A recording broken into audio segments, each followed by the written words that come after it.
Hark. Everybody. It's me, Sam. And I'm Jyotsna. And this is Happenstance, the podcast where we give our stance on what happens in a TV show or movie or work we haven't seen. We're going to kick off today's episode with an alternative to our What's Up With You Today segment. Shit.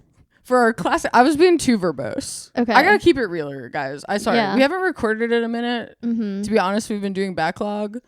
And now that I'm hopping on the mic, I'm being formal with y'all. I feel like the last couple months have rattled us. And just rip-roared right by. Mm-hmm. Crazy times. And that's why today, instead of our segment, What's up with you today? Because y'all know what's up. And we don't want to get into it. No. We're trying to keep our personal lives personal. But our business lives? Public. We're trying to share it. We're going public. Happenstancers, we are pleased to report that Happenstance LLC has had its first official business phone call since we last spoke. And the main thing I took away from the call, he said that sometimes in our videos on YouTube, we look like we've been taken hostage. Do you agree with that, to Sound your listeners? off. He also said he likes when we dress up for episodes. So can you explain your outfit to me? I'm a bit puzzled by it. Oh, I am wearing an outfit where the theme is horses. Oh. Which I feel are relevant to the works we're covering today. Okay. What about you? I'm wearing a shirt with a heart on it. And a voluminous skirt. Yes. Don't forget. Both of which are relevant as well. Wait, we had one more business update before we jump in. So we also, while we've been on hiatus from recording, have been developing our podcast philosophy. Ah, yes, of course. Don't watch it. Don't watch it. Simple as that. This summer, the podcast is becoming a movement, and it's the don't watch it movement. We are now fully advocating that you guys don't see any movies. No. Don't watch any works. Don't support Hollywood right now. Just talk with your friends about what you think happens and stuff, and then leave it at that. Use your imagination. And our podcast is a kicking off point. Or don't. Or don't even think about movies if you don't want to. Don't even listen to our podcast. The biggest business announcement is we decided we don't care if we make it anymore. No, we're doing this for us. For fun, for y'all. Barely for y'all. Well, it's just theirs if they want it. It's there. It's yeah, our it's there if you want offering it. to give. But we're not trying to make it in Hollywood, so don't tell anyone about the podcast. Keep it a secret. Zip your lips. And yeah, don't feed the machine. That's who don't we do are it. now. Look, if we're gonna be ruled by algorithms, we can either play the game or not. We can either watch it or don't watch it. This section of the podcast sponsored by the Don't Watch It movement. Bye. Those were actually words. Slow it down, and you'll find out they were words. Play it backwards, and you'll hear a freaking satanic message. But wow, our summary looks and business success really reminds me of another successful artist, an incredible successful artist whose work has stood the test of time, just like ours will, and whose works are uniquely enjoyed in parks in the summer. William Shakespeare.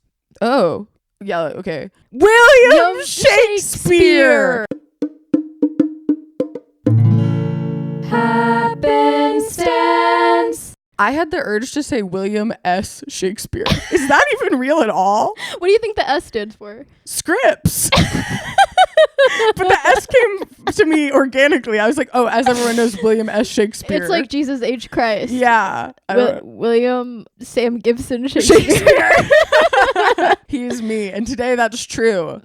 On our syllabus today for Happenstance Summer Shakespeare, we have 4 works by William S. himself. And it feels like Shakespeare is on everyone's minds. Like, people have been organically talking about Hamlet around me. Yes. In LA, the people are talking about Hamlet.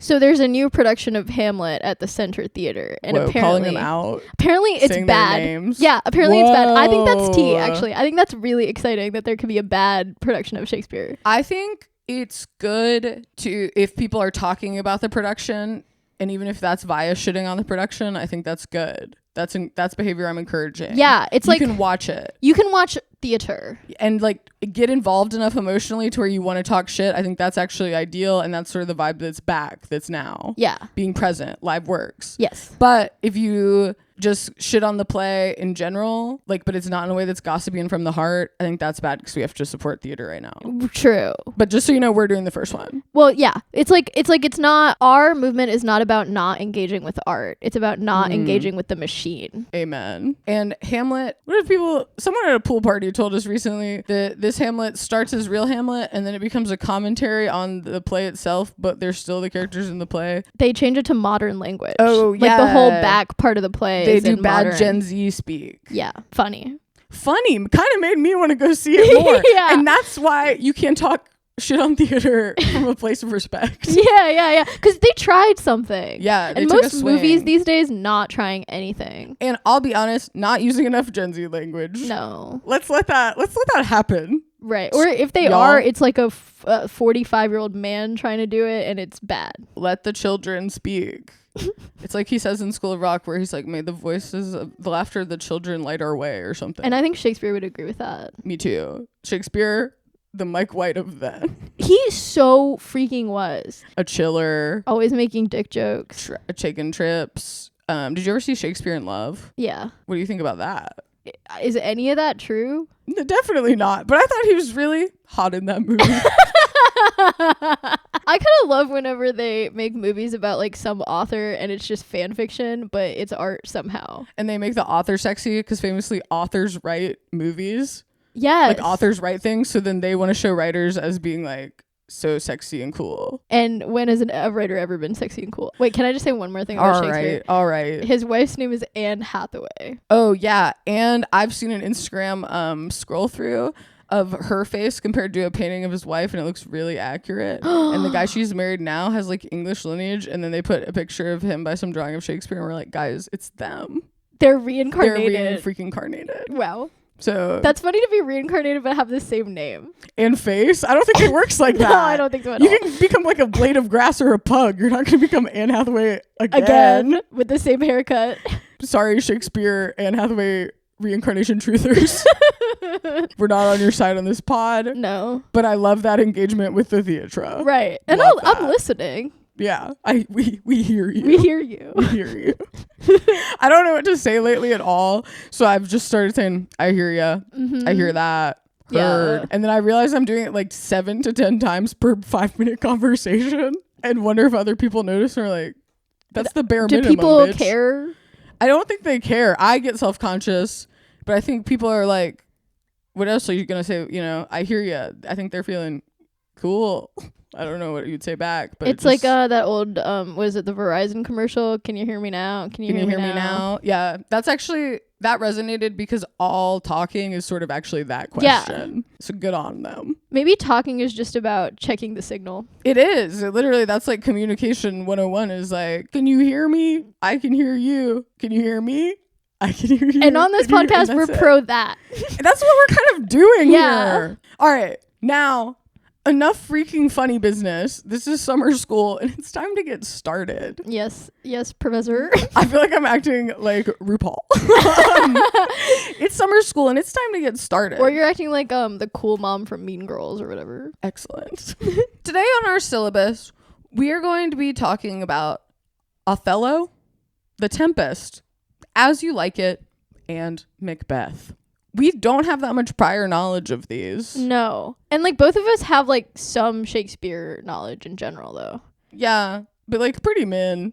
Just like whatever you get from English class. I've been in 2 of the plays. Which ones? I was in Midsummer Night's Dream as Helena. Loved that because in the Shakespeare of it all, it's like, she's a big old blonde chick.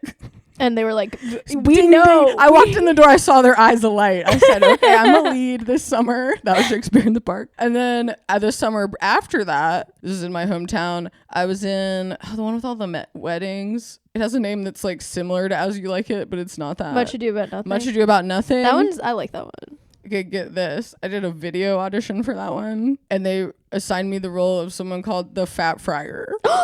Extremely hurtful. Extremely hurtful. And guess what? Mm-hmm. I went in and I ate. There's no small parts, only small actors. And you actually were sticking it to Shakespeare because back then all the women parts were played by men. Mm-hmm. And you took an iconic male role I did. And made it your own. I was the only one who could play it. So that's my history with Shakespeare. I was never in any, but I did read like a whole bunch, mostly as part of my real curriculum in high school. But I think I read one on my own, like a freak. Okay, exploring themes, Exploring historical works. Mm-hmm. For summer, I also have more of a country accent for no reason, and I'm just mumbling like a MF. So I want to apologize to everyone when that happens in this episode today. Every conversation with Sam is, I hear that. Literally! Wait, incredible impersonation of me lately. That's exactly how I feel. So, let's get into it. Let's get into it. Do you want to talk about Othello? Let's do it. Okay. My pitch on Othello is 6 words. Great. I think Othello is about hunchback jester, boy who cried wolf. Same guy. That's actually T.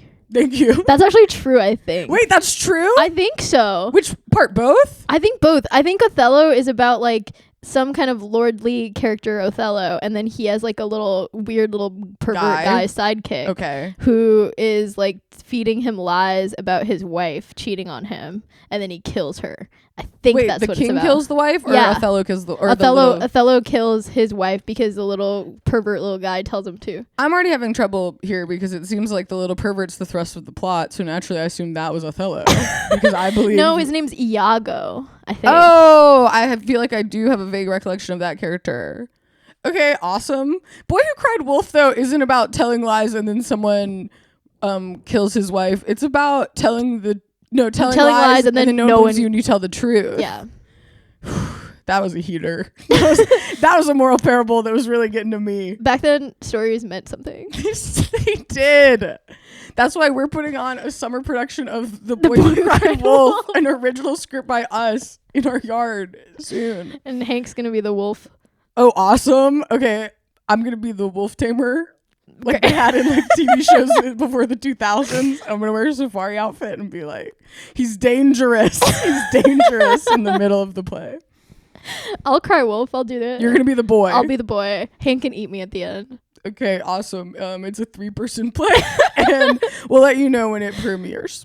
So that's my interpretation of Othello. Pleased to hear that you think I'm right. Pretty much. But you're ignorant, right? I mean, I feel like I know this through like culture, not through like reading it. The T on Othello Yeah. says, it stipulates cultural osmosis. Cultural osmosis, one of our many inspirations on this podcast. Yeah, and phrases that we coined as podcasters. Mm-hmm. Basically, my main takeaway about Othello is that there's this weird little guy who just like tells him shit and he believes him. And I'm kind of like, how is that?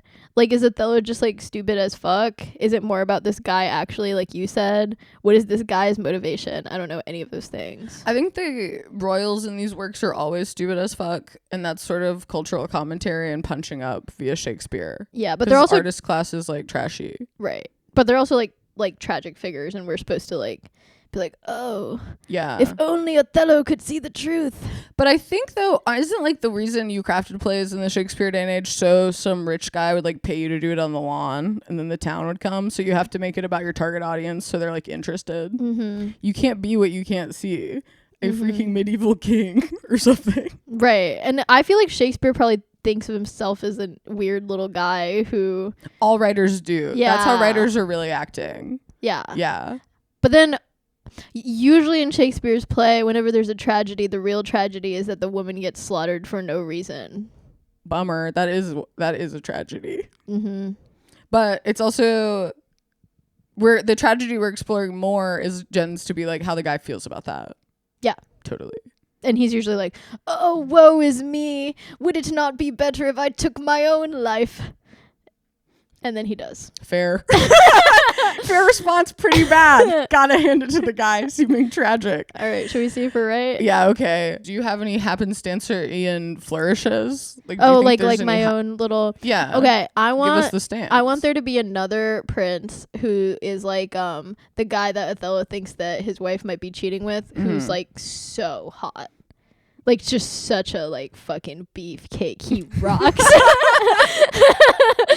Nice. And that's all I want. And that's it. Okay. And I want it to be maybe we think as a viewer maybe she was cheating because like why wouldn't you? Whoa. Why wouldn't you take advantage of all that, man? I want her to be cheating with the little guy. The little guy. Sorry, but I want him to be. I want us to like be rooting for him. Okay. Yeah, I want him to have pizzazz and be a fun little guy. Fun little guy. Exactly. Maybe he's like a Rasputin kind of guy. Crazy he was like that and then just being in charge of Russia via I think whispering. Low-key anyone can be in charge of Russia. Okay, well, I didn't want to get in on this on the pod, but I thought this was going to come up today. First of all, that's a crazy statement. Anyone can be in charge of Russia. Whoa. I don't even know what to say back to that. What I'm thinking about is that Apple TV show we watched the other day. Franklin. There's a show, guys, on Apple TV Plus called Franklin where Michael Douglas plays the most flamboyant and like I kept wanting to using pronouns she her for Franklin. I kept calling him that old queen. Yeah. It's the show where Ben Franklin goes to France to ask for a favor during Ben Franklin's time period and is acting just like a slay kind of grandma.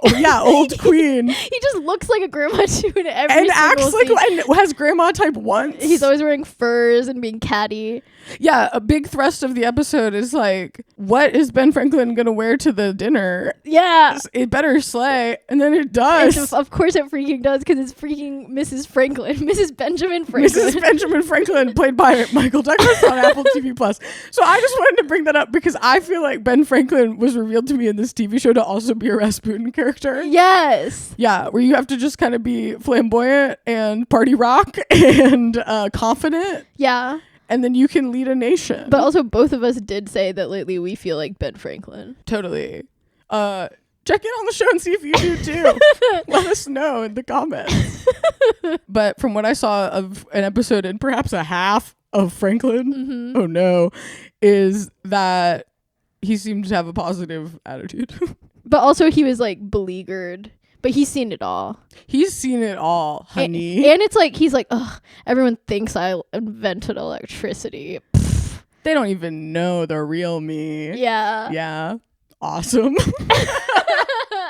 But this is also part of what inspired the Don't Watch It movement is we were like, there's so little in the huge mass of things for us to watch, actually, that we need to turn on Franklin. We went through all of Apple TV and oh my God, the shit that's on there.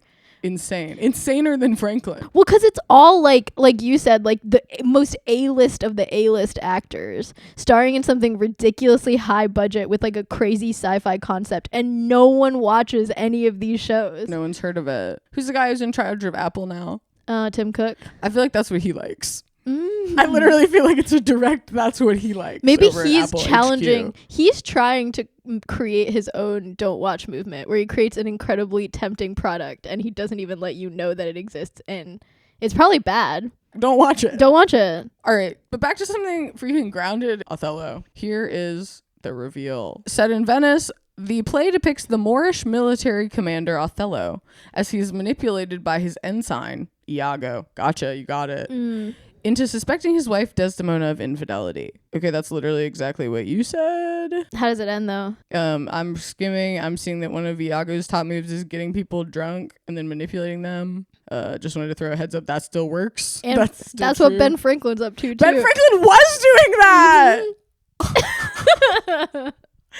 There's only one narrative. Yeah. And it's if you get people drunk, you can manipulate them. That's just a human truth. Okay, Iago gets made army lieutenant. Totally, that could happen. Totes. That's a modern narrative. Oh, for sure. That's what's happening right now in Washington, right now. D.C. Eventually, Othello somehow realizes that his wife was not cheating and then stabs Iago instead of her. Ooh. But not fatally. And then Iago is ultimately denounced for his actions. Okay, that's it. All right. Well, this actually sounds like a total and complete slight for Iago. And kind of opposite of Boy Who Cries Wolf. I feel like Ben Franklin could bounce back from that. He definitely would bounce back from that. And that's on Franklin. But now on to the second item in our summer syllabus, the Tempest. Oh, hell yeah. Okay, you came in with more knowledge on the Tempest than I. Well, this may not be true, but from what I know about the Tempest, there's like some kind of sea witch goddess type woman, and then there's like some kind of weird monstrous creature that's like deformed. and it's on an island, and there's a storm. Those are like the facts that I think I know. Okay, and then do you have a stance? I do. Well, okay, so I took my inspiration from how Shakespeare loves ripping other people's stories. Writing is stealing. Yeah. So I decided to steal the plot of Frankenstein. I thought you were going to say Franklin. No, I stole Franklin. No, he was always going to be in this episode. Okay, Frankenstein. A different Frank, everyone. But basically, in my pitch, I think there has to be like a human. So I think a human, maybe a man and a woman, like wash up on this island where there's this like sea witch and her like horrible monster that she created. And the monster falls in love with the woman and is like, that's my wife. In like a bride. My wife. Yeah. Yeah. My wife. Okay. In a Frankenstein, Bride of Frankenstein type of way. And then probably the monster tries to kill the guy. The sea witch somehow gets involved. I think it's mostly about like the existentialism of like creating this horrible creature and how can this creature be happy in a world not built for creatures. Couple swapping. yeah. And then maybe it's just Polly. Okay. Polly Island. Love Island. You would say that the Tempest is actually Love Island. Frankenstein, Love Island. Okay. Summer. Mine is based on a novel I tried to write when I was in like 8th grade. Hell yeah, steal from yourself. Exactly, my younger self. And the plot of my novel from 8th grade was that there's a boy, classic J.K. Rowling, the self-stand-in is a boy, who lives in a lake neighborhood. For the Tempest purposes, it's a sea neighborhood. And there's a sea monster that's a famous sea monster in the area, and everyone hates him because sea monsters are famously dicks. Misunderstood. This is a sea monster justice tale. Okay, sea monsters famously misunderstood. Okay, sorry. It's revealed to this boy that his old grandpa is the sea monster, and that's like a thing that they have in their family is the sea monster, but it like skips a generation or something, so naturally he's gonna be the next sea monster. But it was gonna be really sad. This was during the beginning of me grappling with my grandma's Alzheimer's. It was gonna be sad because the reason people are like being more angry about the sea monster, and the sea monster is gonna like, it's everyone wants to get the sea monster. Sea monster's likely to be killed because the sea monster's behaving erratically and like revealing itself and like hurting things, but it's because his grandpa has Alzheimer's. So now he can't control himself when he's the sea monster. Oh. And then the grandson has to like freaking deal with that. And it didn't get any farther than that because that's like deep for an 8th grader. Thank you. So I think this is deep for an 8th grader. Great. Now let's see.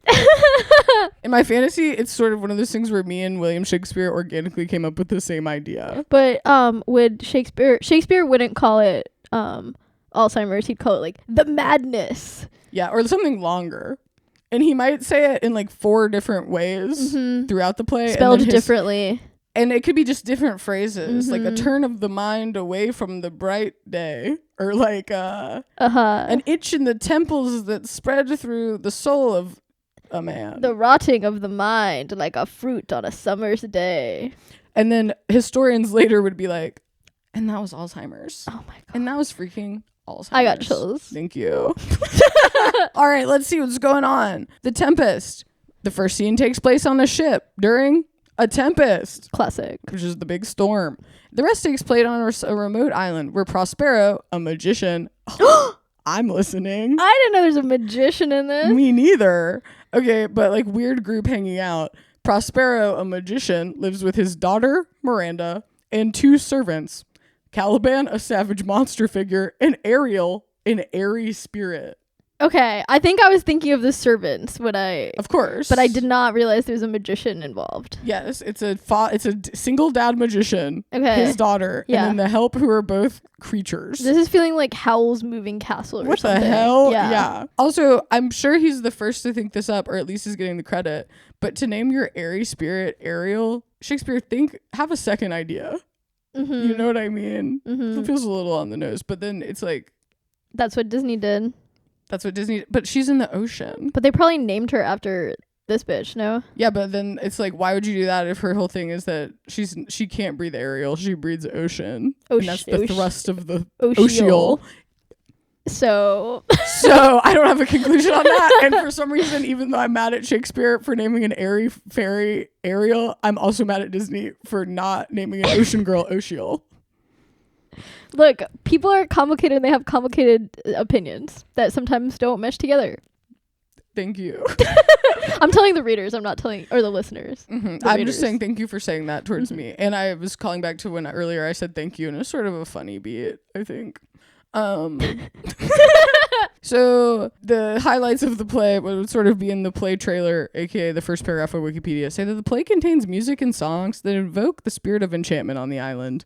Sounds like Moana. There's songs in this? Yeah, it explores many themes, including magic, betrayal, revenge, forgiveness, and family. They sound like some of your favorite themes. Totally. And like the themes of everything and Harry the Potter. Fast and the Furious and John Wick and The Prestige, something we also watched this week. Mm-hmm, and is probably influencing our takes on these. Although magic, we didn't know there's a magician. No, we couldn't have known. No.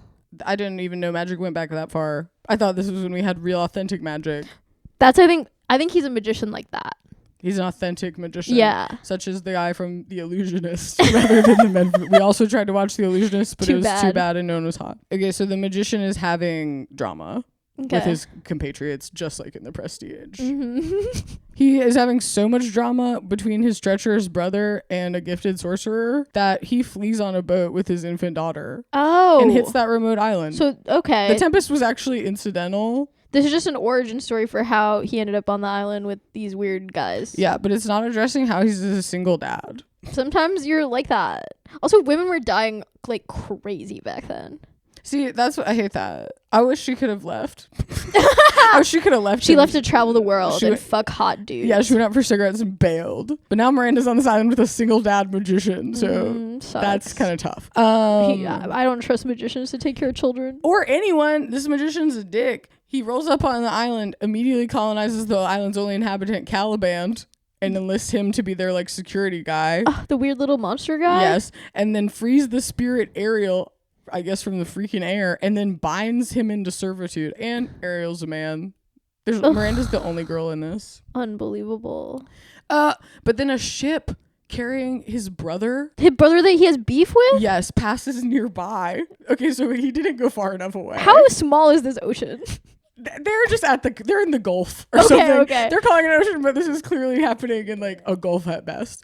Okay, so then a ship with his brother on it passes by, and the main guy, Prospero, conjures a storm, real magic illusion, with help from Ariel, and destroys the ship, thus shipwrecking his brother who he has beef with. On the island? Yes. Why would he want that? I don't know. This is like the opposite of Love Island. This is like Hate Island. Hate Island. And like Sucks Island. Sucks to be their island. I'm still now picturing that you're a young girl with like your dad and your uncle fighting. And two weird servant guys. Your father is enslaved. Yeah. Pass. I think this is what it was like to be a girl during like colonization period, though. Yeah, you're just getting jerked around. No better than a squishmallow. So then Prospero is an egomaniac on the island. He enacts a sophisticated plan to take revenge on his brother and the other guys who were involved in the How drama. sophisticated does it have to be? They're on a desert island. He already stranded them there. He could have just sank it and not stranded. Like, whatever. Well, okay, don't worry. He's using his magic for pervert stuff right away. So there's some other guys with the brother on the island, and one of the other guys is the heir to the throne from wherever they were just coming from. Okay. Natch. And he manipulates that guy via magic into a romance with his daughter. Ew. Yeah. Ugh. I know. The only boy of your life comes to the island, and your dad makes like, him. I'm gonna man rape him, kind of into fucking you. You. Gross. Ew. And would be confusing because you're like, but he probably would really think I was hot also. Yeah. You're definitely thinking that. You're troubled. You're troubled in that situation. But also, yeah, you've never encountered another woman in your whole life, probably. Yeah, no one's there to guide the way. No one's there to guide the way. He's kind of too overpowered for my liking. That makes sense. He also he should have gone farther away. Or like moved to a nice other place. I'm not rooting for him. That's enlightened of you that you're rooting for Prospero to be happy. I'm rooting for his daughter to have a full enrich life with neighbors around that aren't weird little monsters. I'm rooting for that too. Okay, let's see if it ends that way. You think it ends that way? No, she probably dies somehow. Okay, well, first of all, Prospero, the main guy, he forgives everyone. So for what? Maybe you got your little wish. I don't know, but they give him his old title back, aka unashaming him. And then Miranda successfully gets with the king's son. Ugh. And they're gonna get married. After that, Ariel, the sea sprite or whatever, is set free. And I guess Caliban is down to keep hanging out with them. What But else he's is like, he doing? sorry, I was acting weird earlier, I guess, even though he was like enslaved. Okay. And then at the end, it's a meta commentary on the play. And Prospero requests that the audience set him free. From what? With their applause. Oh my god. Set him This free of his own fucking guy. regrets. Fuck this guy. Yeah. This might be the most I've ever hated like a fictional character before. I think I'm loving it from an authorial perspective where I'm like, yes, Shakespeare. Be like, and then to end the play, everyone had to freaking clap. That's a Franklin move from That's a Shakespeare. fucking Franklin move. That's a Franklin move. But also, like, I don't know. I think it sounds like the thesis is sometimes if you're a butthurt man, you just have to act out until you're like, you know what? I'm over it now. And then everything works out for you. I think, though, Shakespeare's thing is that it doesn't necessarily have a thesis, right? And that's what separated his, like, being he writes tragedies or comedies to, like, be more slice of life, because all the other works at the time, because of, like, religion. They were morality They based. were morality plays. And I think that's why he was edgy, is because his weren't. They were, like, art. But usually people get, like, what's coming for them, kind of.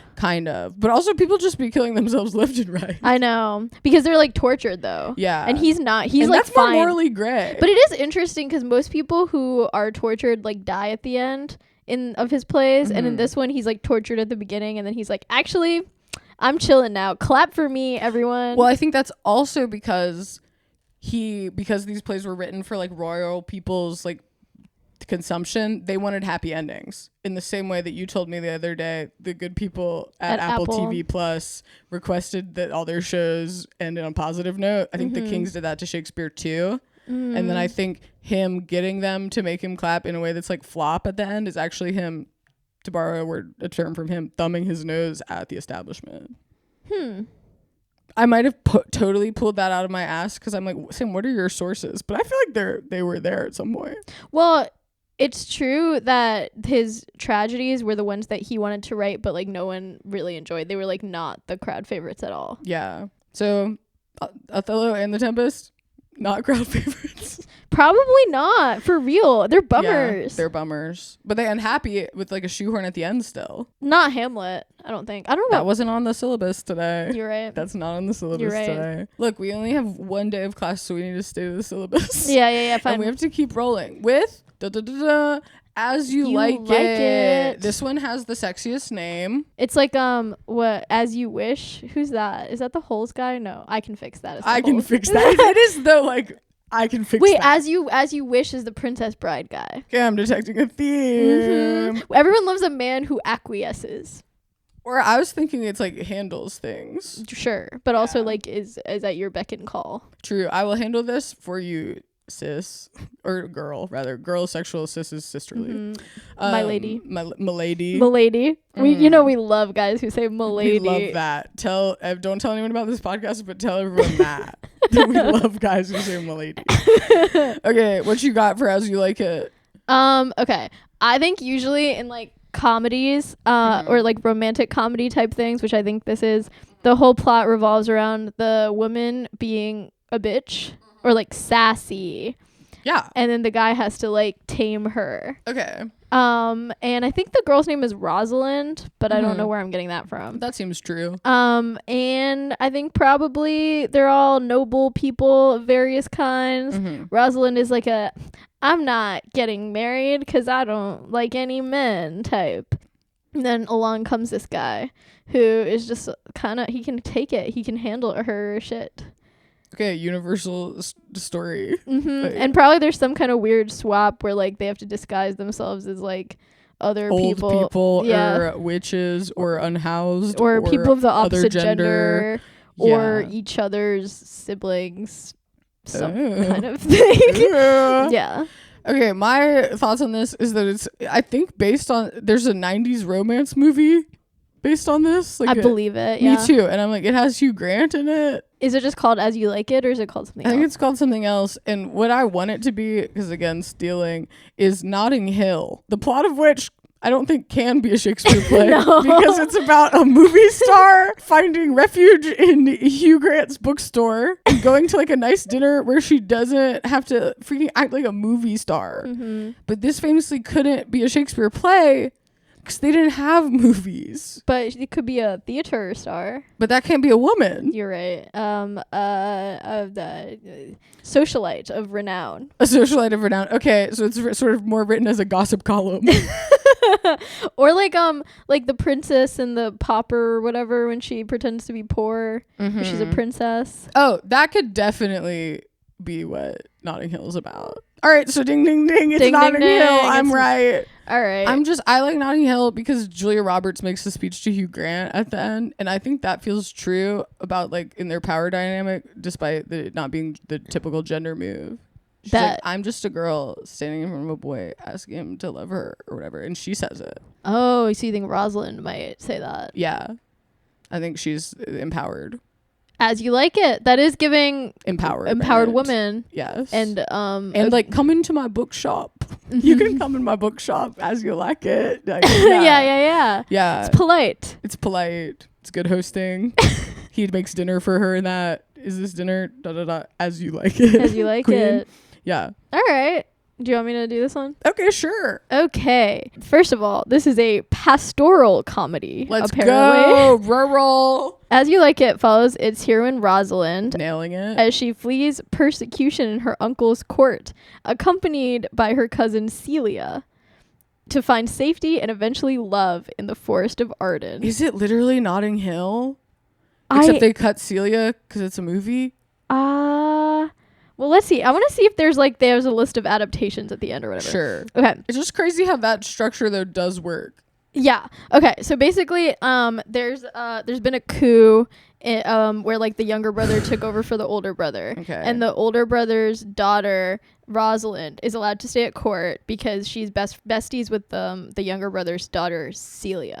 So complicated. She's allowed to stay. Yeah. But then Orlando, sexy name. Yes. A young gentleman of the kingdom who falls in love with Rosalind is also supposed to flee his home because his older brother is persecuting him. So then, okay, Shakespeare has problems with sibling relationships. Yeah. So then finally they're like, Rosalind, you have to flee. She's banished. So then Celia and Rosalind flee together, accompanied by the court fool Touchstone. Thank God. And we kind of nailed it. Rosalind is disguised as a young man, and Celia is a poor girl. Okay, interesting. Yes, we love gender swap apparently. Yeah. And then they arrive in the forest of Arden, and then the exiled duke. They just meet a bunch of weird people in this forest. And then Orlando and his servant find the duke, the exiled duke, I guess Rosalind's dad, and they're living with them, and he's like writing her love poems. Wait, who's writing love poems to who? Orlando. He's writing Rosalind love poems. Oh, pretty nice. But then Rosalind meets him as still disguised as a boy. Boy Rosalind, yes. Yes, and pretends to be like, you should not be in love with this girl. Let me help you. Oh, she's the man. Yeah, and I think She's the Man is actually 12th Night. Yeah, but Shakespeare can borrow from himself too. Yeah. And he's just inserting a She's the Man into Notting Hill of sorts. Yes. So then Rosalind as a boy is like, let's act out our relationship, and I'll pretend to be Rosalind, and then you pretend to be Orlando. We're just not working hard enough for it these days, ladies. I know. We need to be working harder. We need to be pretending. We need to be his bro first, and then his hoe. Bro, so true. Or not his. No, first become his bro, then he'll become your hoe.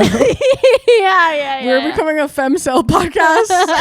In addition to the Don't Watch It movement. We have so many movements. Yeah.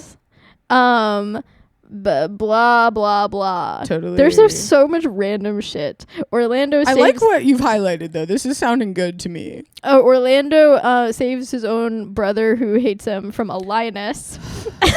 Okay. And then his brother meets Celia and falls in love with her. That works out nicely. They all get married. Everyone repents for kicking everyone out of their homes. They all go back to live their amazing royal lives. And then Rosalind speaks an epilogue commending the play to both men and women in the audience. So there's another like meta moment. Yeah. Where she at the end is like, by the way, this play was great. Okay, so Shakespeare knew what he was freaking doing. That's clown, and that still also works today. And is definitely, I was right about the thing where he has to be like, and that was a good play, great play, you loved the play, and that's why you're paying me for the play, and I'm not in trouble. And everyone's like, yay! And he's like, awesome. Yes. That's funny. Okay, wait, let me try to see what movie this might have been. All of them. Sounds like a classic all of them. Okay, Kenneth Branagh, of course, that motherfucker. Let's go. He made one. It's set in 19th century Japan. Kenneth. You're wild. But then I don't think it has any of those like weird modern adaptations. I think it's just like straight adaptation. As you like it. As you like it. Okay. Well, there's only one narrative. Become his girl. bro first, and then you become your hoe. You become a bro. You basically what you do is you become his bro and then say, you don't even need any hoes. You have me, bro. And then he does fall in love with you as his bro, and then you reveal you're a hoe the whole time. Or it's kind of like, I feel like it's like you be like, okay, let's pretend I'm her. Let's act it out. And then you're sucking each other other I'm going to off. help you later. Yeah. Good. Smart. Pretty smart. Smart. Yeah. All right, so it's the end of we're getting to the end of the syllabus. There's 15 minutes till the bell, but I want you guys' attention up here the whole time. Yeah, no packing up. Don't pack up before I end class. I end class. The bell does not end class. Yeah, if you pack up before the bell, you're staying late. The bell ended class. The teacher didn't really end class. The bell ends class. The bell ends class. Because you know the bell tells the teacher to end class. The bell's for the teacher. It's not for you. Yeah. And that's kind of what the teacher was saying by I end class. Yeah, but they're saying like I need to be disciplined by the bell. But you see the bell and then you're like, I don't respect you because you respect the bell. Yeah. Tough. Well, you already don't respect them. And they're saying I don't respect you back, but I do respect the bell. No respect. Where's the respect gone in education? Where has the civility? Well, now everyone's just sitting in class with their laptops they're allowed to have in class and just being on ChatGPT the whole time. That's crazy. Oh my god. A whole generation of fools is about to arise out of this. Good thing they can be educated by Happenstance Podcast Summer Shakespeare Edition. Thank God. Thank God. Send this to your middle schoolers. Don't send it to anyone. Don't tell anyone. We said that earlier. Yeah. All right. Last one before school's out. Okay. For freaking summer. Hell yeah. I'm ready for summer. Macbeth. Okay. I think what we both know is witches.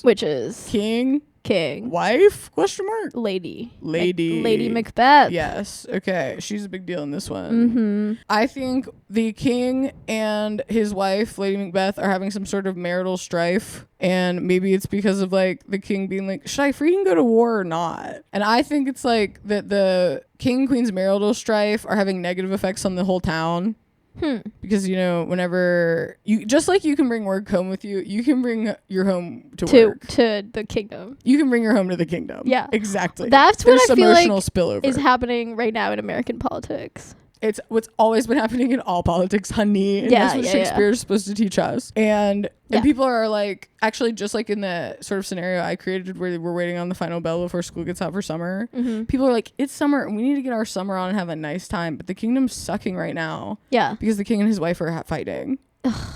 And so then I think someone goes to the witches and is like, witches, you got to fix this. OMG. And so I think the witches are going to cast a spell probably like on the husband to make him act right. And then I assume the husband maybe somehow figures that out and doesn't like that. And he's like going after the witches or something. He's going after the witches for trying to fix his marriage. I think so. And at the end, the witches say, this was a good play, y'all. Yeah. Give it up. Give it up. That's my pitch. Give it up for that. Give it up for that. Everyone at what listening to Happenstance. Yeah. Do you have any addendums? Well, I feel like I kind of know what it's actually about. Okay. But what I think it's about, and I'll add some flair to it, of course, is I think Macbeth is like the lord, not the king. But like if he kills the king, then he gets to be the king. So his wife is like, you gotta kill the king. Oh. And he's like, I don't want to kill the king. She's encouraging him to be a usurper. Yes. Okay. And she's trying to get in his head and be like, this is for both of us, honey. I need you to step it up. And probably true. Yeah. And then he's like, no, I feel morally weird about that. Sure. But then I think he does do it. And then feels terrible about it and probably like kills himself about it. And then I think the famous thing about Lady Macbeth is like at the end, she's always washing her hands because she thinks there's like blood on it, but there's no blood on her hands. But she descends into madness. Okay. And it's like a metaphor that the madness was caused by the blood on her hands. Yeah. Okay. It's a really not even a metaphor. What's like more on the nose than a metaphor? I think it's just a metaphor because I think it's early enough where, again, as we said earlier, he can't really be on the nose yet. No, he's freaking sculpting the nose. So he has the chisel in hand. Okay, but I don't mind that, the madness. So that to me is kind of giving the ending of The Witch. 2 V's W, where she is crazy and joins the witches in the forest, and I hope that the best for her. What I don't know is how the witches are involved at all. I know at the beginning, I think it starts with the witches, and they're talking about like double toil and trouble. But I don't know if they're like actually starting shit or if they're just feeling the vibes, and the vibes are bad.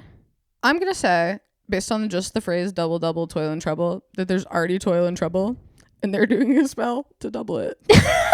As one of the top Shakespeare experts of our time, that's my pitch. I think maybe the witches are like give them like poison or something to help kill the king. Move things along. To move things along. Yeah. But maybe the witches are more like a Greek choir type of thing. Like they're just there now and then being like, this shit is fucked. This is what's happening. That happened. And next, this. Yeah. They're like a little narrator or whatever. The Greek chorus.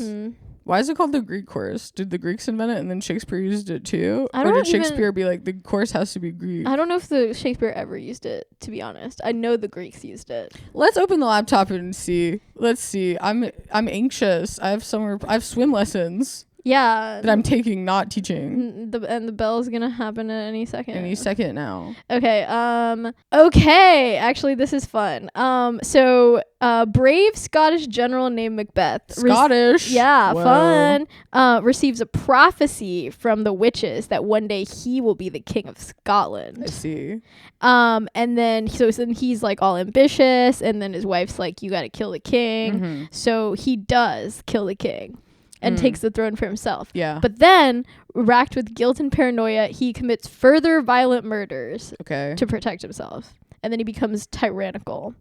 Of course he does. Yes. And then, oh my God, this thing has 5 acts. Long ass play. People like this one. This is one of the more popular ones. And there's another guy named Macduff. But basically he becomes a terrible leader who everyone hates. And then at the end, invaders take the castle, and then Macbeth says that oh my God, this part's awesome.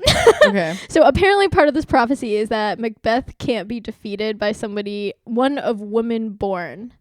He can or cannot be defeated by anyone who is born from a woman. Okay. And then Macduff, who I guess is his like loyal right hand guy this whole time, tells him that he was born by C-section. Nice. Nice loophole. Yeah, loophole. Excellent loophole. So then they have a duel and he dies, and then Macduff comes back with his head and is like, we're back, baby, orders restored. And apparently Lady Macbeth killed herself. I do feel like the witches were just there to start shit and then pieced the fuck out. Make 2 grown men fight about who was or was not a C-section baby. And what that means. I didn't even know they had C-sections back then. Me neither. Educational. And that's why I was on the syllabus. And that's summer Shakespeare. You don't have to go home, but you can't stay here. Or you can for our famous next segment. Predictions. Yeah.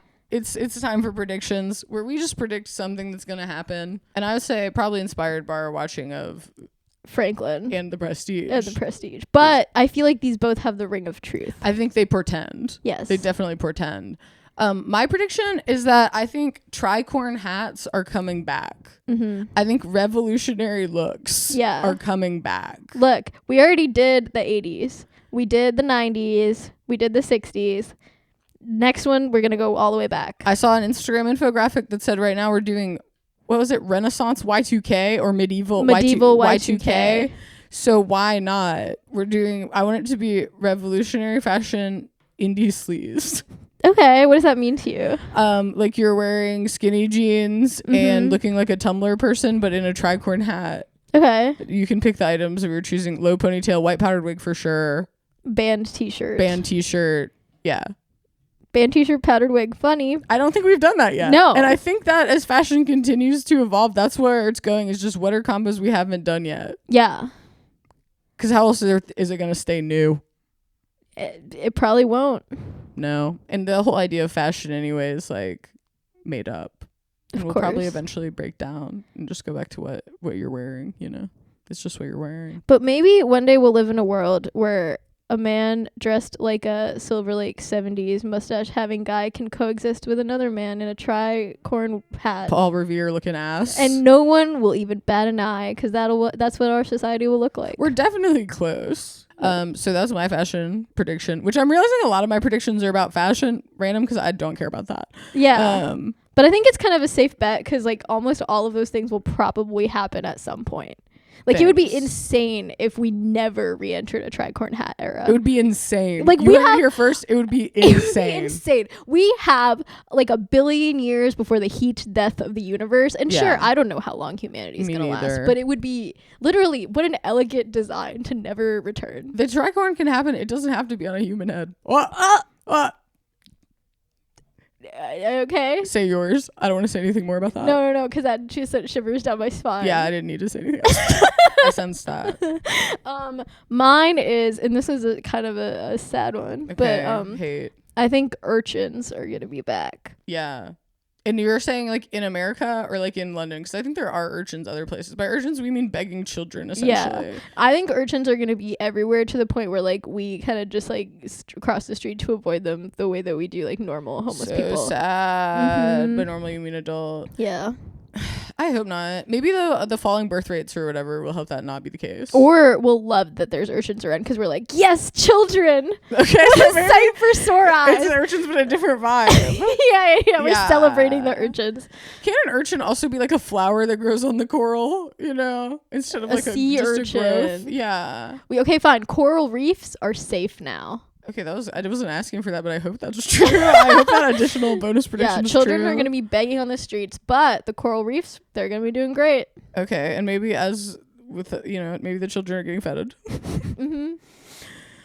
Wow, what a freaking sad segment, as predictions often is. Sad and gets your heart pounding. Thinking about the unknown, the future. Yeah. That's why today we're implementing a new segment. That's right, a new segment. Brand new one. Called the Denouement. We know how amped up you must be right now after listening to us talk for an hour. An hour of heat. And so that's why we want to provide you with some falling action so that you can kind of adjust and go back to the real world. So pull up a pillow and a blanket, get cozy. We're each, as the falling action, going to try to do 30 seconds of the most boring talking possible. It's sort of a commentary on the art of podcasting, on what the haters of podcasting say. It's a rebuttal to that. And it's also just something in my life that I'm striving towards lately. It's freedom and being boring. The freedom to be so boring. Okay, we each have 30 seconds on the clock. Do you want to take it first or shall I? All right. Well, the good news, I think I'm ready to go because truly I have nothing to say. All right. The clock starts now. All right. Well, this whole time I'm not wearing socks today, and I feel like my toes are clammy and kind of sticking together, and it's really warm in here, and like we have like all these soft fabrics, and I feel like the rug that we have that's like pretty shaggy and fluffy is kind of like sticking to my clammy toes, and it's just really gross. And that's what I've been thinking about this whole time. You have 6 seconds. And also my toes keep cracking. And it's deeply unpleasant. My feet have been struggling. And that's time. Okay, I'm gonna give you a little feedback. The toes cracking part got me a little excited. I was a little interested in that. Oh my god, it's just 6 seconds. I just didn't have any more to say. I know I was zoned out before, but then you brought me back with the toes cracking. Okay, all right. So just some feedback. Okay. I'm gonna try to not even like engage with anything you say at all. Okay. Well, start. Listen, you have to give me feedback too. Okay, you're right. So you're just right. see. I'll try. Just see. Okay, you have to time me. Okay. And start. I've been having the urge to vacuum recently, but lately, whenever the vacuum has 2 settings. One setting is represented by a single line, and then there's the middle section of the button, which is like off, and then there's another section of the vacuum button that you can hit that is 2 lines, and the one with 1 line represents bare floor cleaning, and the one with 2 lines represents carpet floor cleaning, and it triggers this thing inside the vacuum that's like a spinning brush to spin over the carpet. All right, you hit 30 seconds. Oh my god, I didn't even get to the point. Well, I think my only feedback to you is that there's maybe people out there for whom that was extremely educational. It was too passionate. It was too informed. It was too educated. Yeah, I think there's a chance that you open people's minds to the whole world they didn't even know about. Well, I hope not, because that was the denouement. Great. Well, now that the action's fallen, bye. Bye.